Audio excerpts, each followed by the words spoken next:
सवाल हैं, क्योंकि हम देख रहे हैं कि बहुत यहाँ पर उठापटक यूएस मार्केट्स में और बड़ी बयानबाजी हो रही है। सर, सबसे पहले तो ट्रम्प साहब ने कल जो कहा, बहुत हाई वोल्टेज ड्रामा देखने को मिला टैरिफ वॉर पर, इसे आप कैसे देख रहे हैं?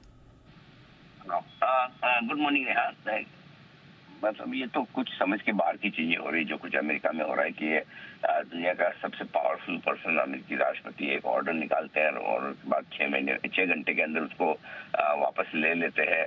मतलब ठीक है, आप बिजनेस कम पॉलिटिशियन है और एक नेगोशिएशन के तौर पर अपनी पोस्चरिंग करते हैं, टैरिफ लगाते हैं, लगाने की धमकियां देते हैं, लेकिन इस तरह से जो बार बार पॉलिसीज बदलने की जो उनकी प्रवृत्ति बन रही है, वो अमेरिकी बाजारों को परेशान कर रही है। और वो न अमेरिका के लिए, न बाकी देशों के लिए, न दुनिया भर में किसी और मार्केट के लिए अच्छे संकेत है।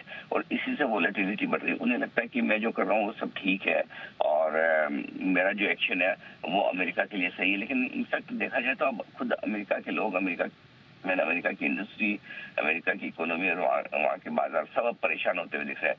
क्या है कि मार्केट को चाहिए पॉलिसी की सर्टेनिटी।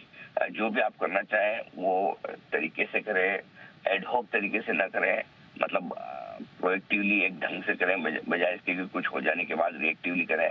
और उनका एक्शन कैसा हो रहा है कि अगर मेरे खिलाफ आपने कुछ भी किया तो मैं छोड़ूंगा नहीं, पहले तो मैं धमकाऊंगा, और अगर आपने वापस कुछ रिटिलिएट करने की कोशिश की है, जवाब देने की कोशिश की, तो मैं और ज्यादा जोर से बढ़कर काम करूंगा। ये सारी चीजें होती हुई दिख रही। तो आई थिंक कुछ समय तक, जब तक ये चीजें ठीक नहीं होती, आई डोंट नो कब ठीक होंगी, कब वो इन सब चीजों को लेकर चुप होंगे, तब तक ये मुश्किल समय अमेरिका के लिए भी है और पूरी दुनिया भर के लिए भी है।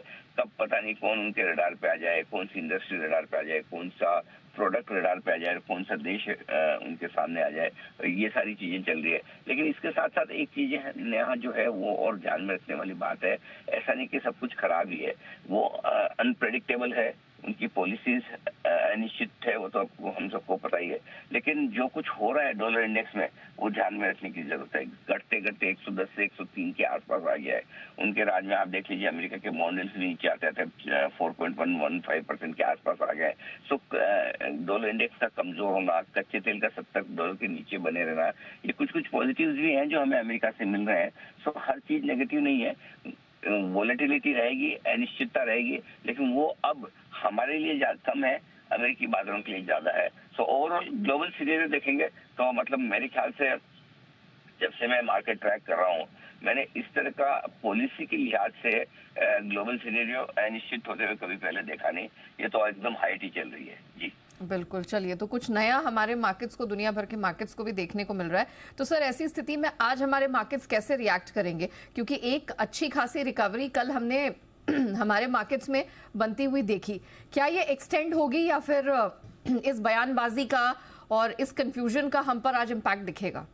लंबे समय बाद यहाँ कल है ना, बाजार में एक अच्छी मजबूती दिखी निचले स्तरों से। ठीक है, हम थोड़ा रिकवर होकर बंद हुए हैं।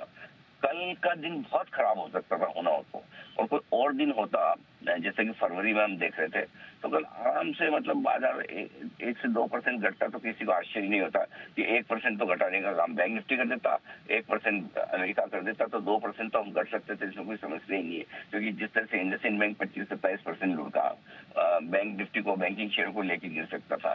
दूसरा, अमेरिका की तेज गिरावट हमारे भारी पड़ सकती थी। लेकिन कल एक तो पहले हम ज्यादा गैप से खुले नहीं, थोड़ा सा नीचे आए, शुरुआती आधे घंटे के सपोर्ट लेवल को हमने तोड़ा नहीं, और बाद में जो रिकवरी दिखाई वो काबिल तारीफ है। कल के सेशन में ये क्लोजिंग जो 22,500 की आपको मिली है, ये 22,500 की नहीं, उससे कहीं बड़ी और बढ़िया मानी जा सकती है दूसरे सिनेरियो में अगर होती तो।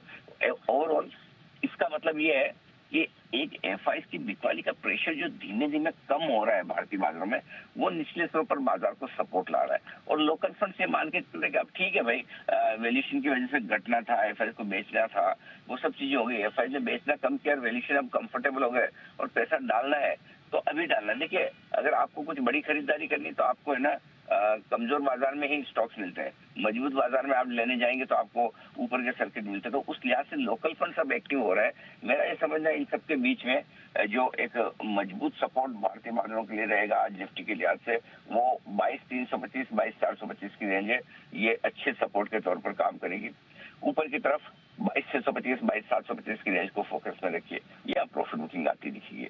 बैंक निफ्टी का जहां तक सवाल है, 43,375, 47,550 ये आपके लिए पहली सपोर्ट रेंज है, और ऊपर की तरफ 48,125, 48,300 की रेंज में जाने की कोशिश बैंक निफ्टी की भी हो सकती है। इन लेवल्स और इस रेंज पर आपको नजर रखनी चाहिए। जी, वैलिड पॉइंट से धन्यवाद हमारे दर्शकों को दिशा देने के लिए, बताने के लिए कि अब कौन से क्यूज हैं जिस पर हमारे मार्केट आगे रिएक्ट करते हुए दिखाई देंगे।